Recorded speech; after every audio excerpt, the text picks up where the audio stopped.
These are the sounds of hungry children. In this case, their hunger is being satisfied in the dining hall at Junior Village.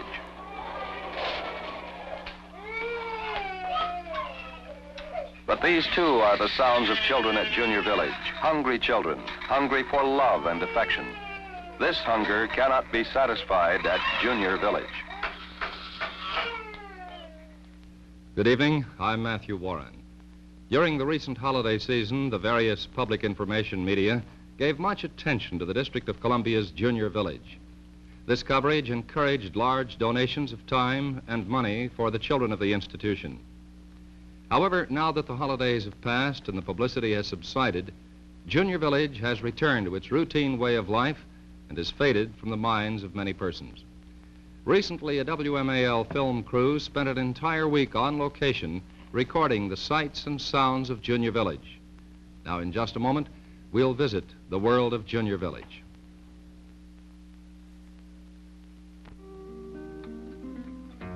Prior to 1948, dependent children in the District of Columbia who required temporary housing were placed in institutions with children who had been convicted of law violations. To remedy this obviously unsatisfactory situation, the Industrial Home School Annex was organized in July of 1948 on a reservation in Northwest Washington. Within a few months, this public facility for dependent children had a population of some 90. By 1956, Junior Village, as it was known by then, was overflowing. In September of that year, the institution was moved to an area in Southwest Washington known as Blue Plains. Junior Village is now composed of 12 residence cottages, a school building, a shop, a chapel, a dining facility, and an administration building. The authorized capacity is 527, but it now houses more than 700 children ranging from 6 months to 18 years of age. The administrator of Junior Village is Mr. Joseph Kosiski. Children are generally brought to Junior Village for a temporary shelter. They come to us from the Metropolitan Police Department of the Women's Bureau, the Child Welfare Division, and the Public Assistance Division from the Department of Public Welfare. Generally, the children reflect in their behavior the effects of the multi-problem situations from which they come to the village. So that the range will include from the normal child in terms of social maturity and who is average or above average in academic achievement to children who, in some cases, are abnormal, illiterate, or even seriously disturbed emotionally.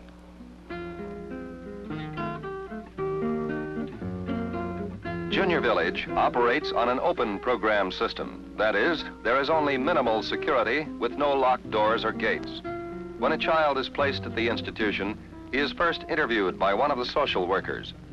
Forms are filled out, and he is assigned to a cottage, such as one of these.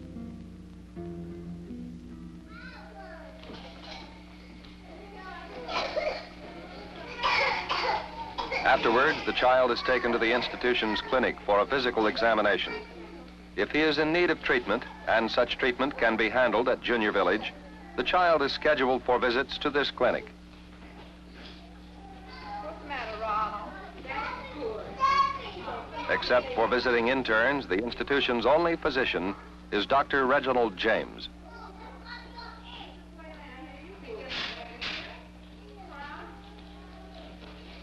The most striking thing we see in children arriving at Junior Village for the first time is the general loss of weight, or evidence of not having the weight we would expect in a normal individual. Now, in addition to that, we find individuals coming in with a frequency of scars, and these perhaps are due to the association with the environment in which they live. Sometimes individuals come in who are emotionally disturbed, but that's infrequent. Sometimes we get individuals who are even mentally retarded. Fortunately, that is infrequent. Seldom do we get an acutely disturbed individual, but sometimes we get those who are not considered acutely disturbed, but emotionally disturbed, but who become acutely disturbed at Junior Village. The authorized capacity of Junior Village is exceeded by more than 200 children. We asked Dr. James the effect of such overcrowding. Believe it or not, individuals can live in a crowded situation if given certain general hygiene principles to follow and if enforced. We do have the difficulty of controlling ringworm. We do have the difficulty of controlling various skin diseases caused by dirt and filth. But in the older child, he will keep himself clean. But in the younger group, in the infants from 6 months to 3 years of age, in which contagious diseases are permitted to spread very rapidly, obviously it would be impossible to perfect any technique of isolation with such crowding. And although we have an area known as our infirmary where we place ill children, that is limited to 20 beds, and that is 20 beds for infants and the older children. That is for the entire Junior Village area, which has a population of about 700 now, which means that we have no place to place the ill children when we have an epidemic. Of course, we can use the facilities of D.C. General if we get a proportion of crowding in which is just impossible to exist, but ordinarily we're expected to take care of our own overcrowding, and when we get these contagious diseases, it does offer a tremendous problem. Recently, we just recovered, or we almost finished, an epidemic of mumps. To the present time, we've had more than 135 cases of mumps. Fortunately, we seldom run into complications. We've been very lucky at Junior Village in that we've never had a death from any contagious disease. The odds are terrific, there's no doubting it. The odds here are terrific. There's a reason for anybody who gets in this type of work. And there's a lot to be accomplished. There's no end to the kind of things I'd like to see happen, but it's going to take time. And I feel that this institution is not serving the prime function. It's supposed to be an institute for the temporary care of children. We are now taking children who are here by placement through the courts. There are no foster homes. I think they should be exposed to trades. I think they should be exposed to some of the kind of interest they should have by now. There's need for this kind of recognition. They want to know that someone's interested, because at home no one give a damn. But I can never accept the philosophy that this is better than home, you know. This is in lieu of home. But this is the best we can provide. It's unfortunate because I think that when you put a price tag on a child and you say you can only feed them so much, what is the value, what is the worth of a child?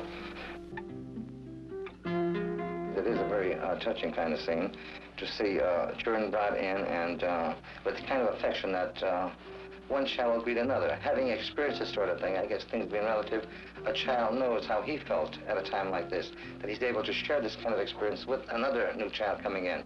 And it's just this means by which he'll tug at his coat or want to express some friendliness, and up to what point he's able to do this is to inquire what's your name and what should I call you.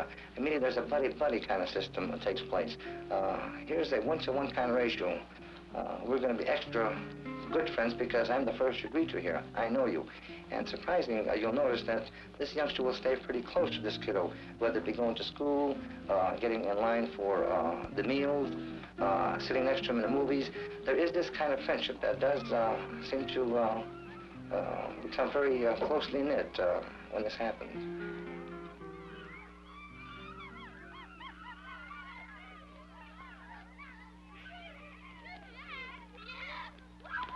The dining facility at Junior Village is, in a way, the heart of the institution. Because there is no gymnasium or auditorium as such, mealtime is one chance a child has to see many of his friends, or perhaps an older brother or sister who may also be at the village.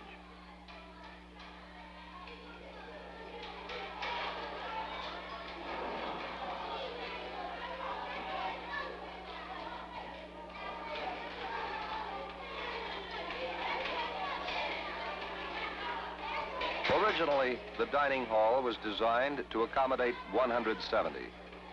But because there are now more than 4 times this number, it may take as much as 3 hours to feed the entire institution. Because of the long serving time, fancy desserts and foods which spoil rapidly are avoided. The problem of preparing a meal is further complicated by the need to especially prepare food for the children 6 months to 3 years of age. Their food has to be taken by truck to their cottages. In all, 17 cooks are provided to do the job.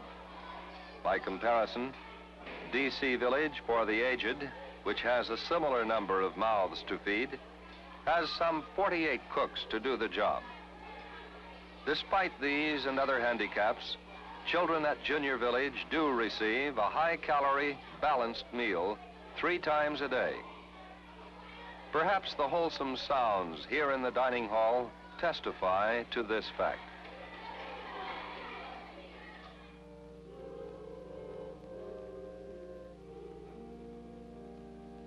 A very important part of Junior Village is our religious program. At present, we have the Protestant services and the Holy Name Brothers who provide us with the religious Mass and catechetical instruction for the Catholic children.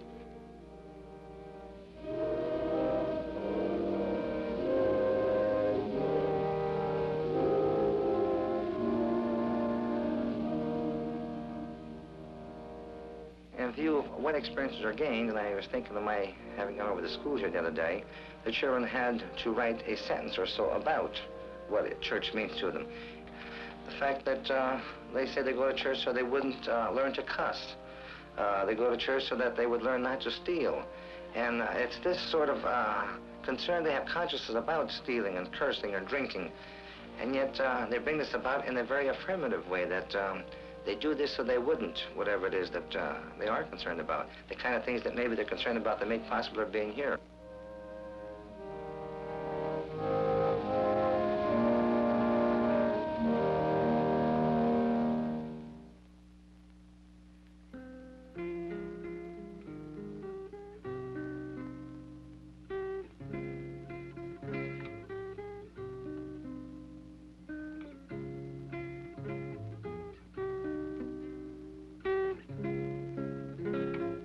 The world of Junior Village continues after this word.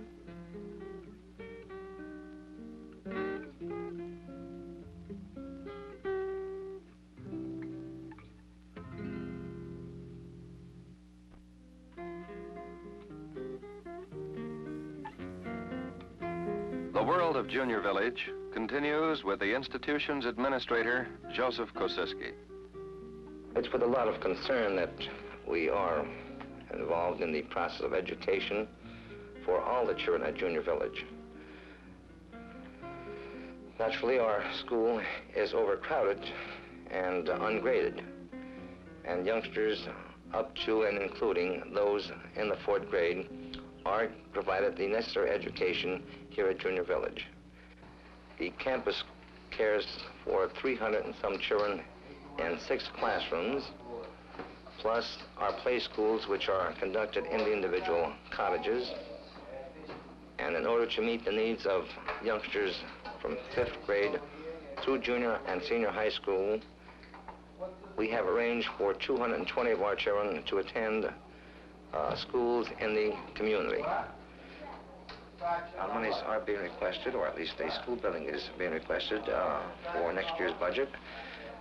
There is need for, at that time, if I recall, 21 classrooms.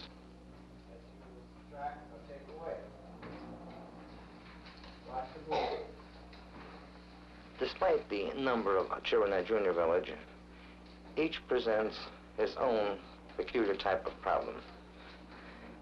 And therefore, it's a matter of trying to provide the type of program that will best meet the individual youngster's needs.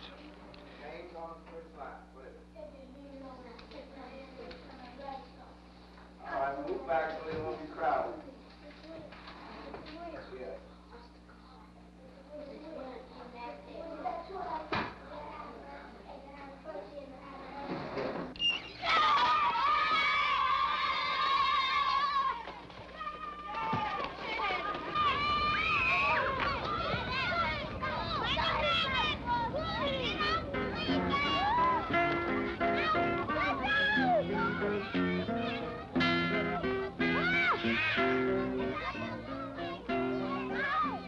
Insofar as our recreational facilities, we do have a person who we refer to as a recreational director.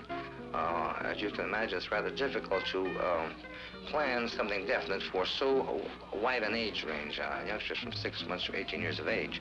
There's a need to have some extracurricular kind of activities here between the cottages, between certain groups of our boys, whether it be on the basketball court, and most of our playground activities are, well, on the playground as such. We have no auditorium to speak of or an assembly. Others who come in to provide the kind of extracurricular activities I'm thinking of, particularly Boy Scout activities. We're having a scout master who comes in and it's very much a part of the kind of things that Boy Scouts would want to be a part of. The need for going away on weekends, and this is done where children have the opportunity to go away on weekends and enjoy the thrill of camping on the outdoors. So there's enough in the kind of things that take place that will provide for the normalcy and the kind of life that a child should be a part of and to enjoy, and maybe more of it should be done. This probably is our problem. Not enough of this is being provided.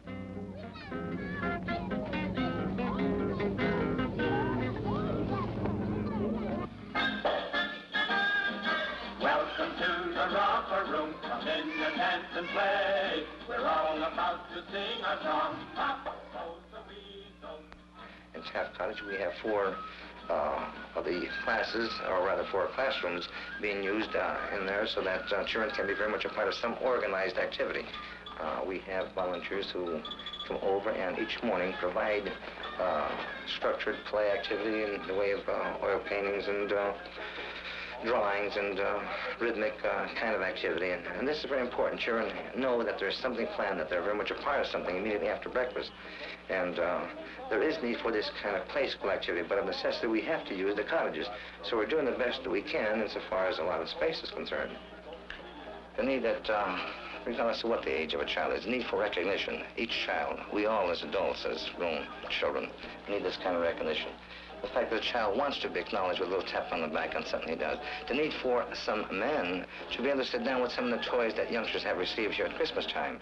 Who is there that has the time to sit down and show this child how this mechanical toy does operate? And how frustrating must be the child when he can't attract the attention of a person, a staff member. It's difficult to get people to do the kind of other expectations that a father figure would be expected to in a home where you might feel at ease in getting on the floor and playing with a train or a fire engine and being a child all over again.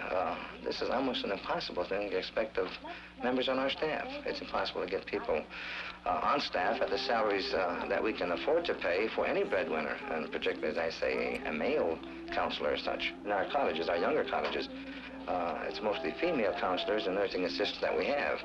And this is one of the reasons which I think Junior Village, and it's been quoted so often, that all children make reference to mommy. Everyone's mommy to them, male or female. And this is the only reference they make to an adult figure. We can run and skip and hide. We can jump and swing and slide. Will you come, oh will you come? Will you come and play?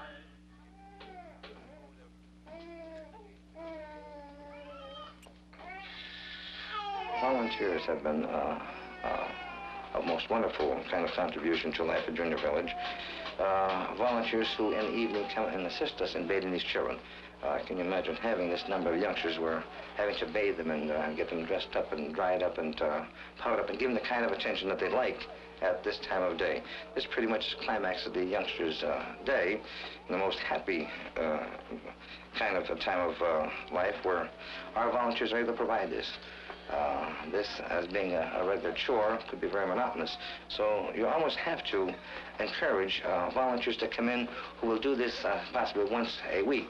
We have other groups who come in on Tuesdays or others on Thursdays. So when people come in once a week, youngsters more or less look forward to them as visiting aunts or relatives and kind of look forward to the newness of people who come in with a fresh approach and the fact that they have the needed vitality to power these kiddos up and dress them up and probably bounce them around a little bit, tickle them, and maybe read a story to them before they go to bed. It's this kind of extra need that even people on staff wouldn't be able to provide.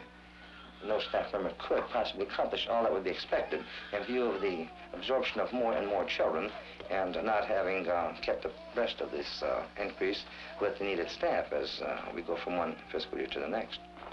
Last month, we had 3,400 volunteer hours, and we most certainly welcome anybody who has the need or the feeling that they can come out and can contribute to the needs of youngsters in an institution. I must say that I find Junior Village a very challenging place. The facilities may not be new. They may not be the most modern or fireproof buildings.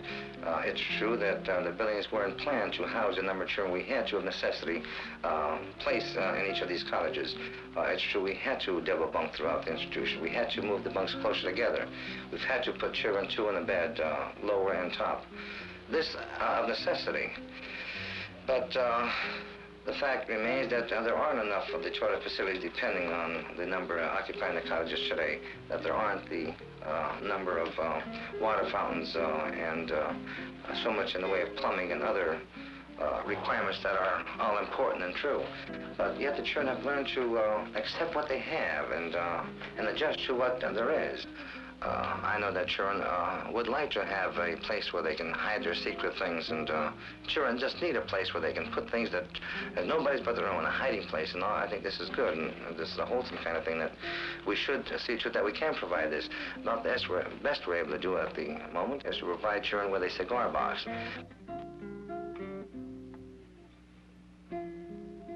The fact that a child may have a need for I might say privacy, not only in the need for, say, toiletry privacy as compared to meeting emotional needs. A child who's so upset about maybe showing concern about her mommy who might be in hospital. These are the kind of things that can prove embarrassing for a youngster. The fact that they might have to restrain themselves until such a time that in the quiet of night the child might find it most comfortable to have a good cry. I think that there are needs to meet these particular youngsters' quest for this kind of privacy, and I think maybe something will eventually happen. I think the need for foster homes are all important. The fact that there are no foster homes available for particularly our colored boys and girls. The majority of our children are colored, well, over 90% of them, and this is quite obvious. I often wonder when a child may be missing from the grounds for a while. Sure, I think they have every right to walk off the grounds and find some quiet and just to sit down and think aloud, so to say. The fact that we have 700 children here, and each of them with problems of their own. Can you conceive of a child at this age shouldered with the kind of responsibilities that no child should be made aware of, where having to wonder what will happen to me? What is there to look forward to?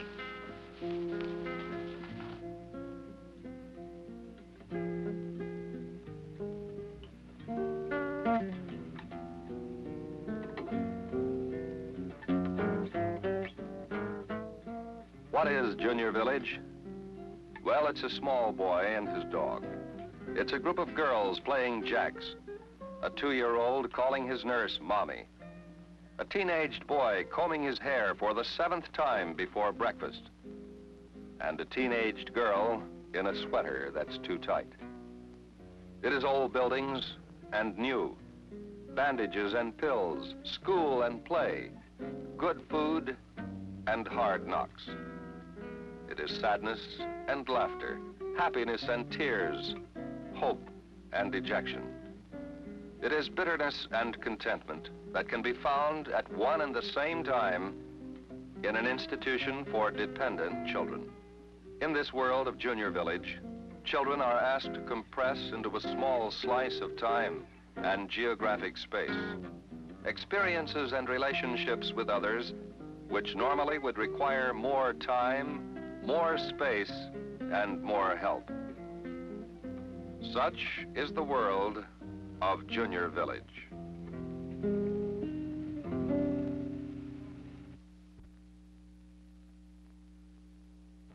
Next week, we go on location for the story of Planned Parenthood in the nation's capital, as viewed by representatives of the Planned Parenthood Association and the medical profession. This is Matthew Warren saying good night.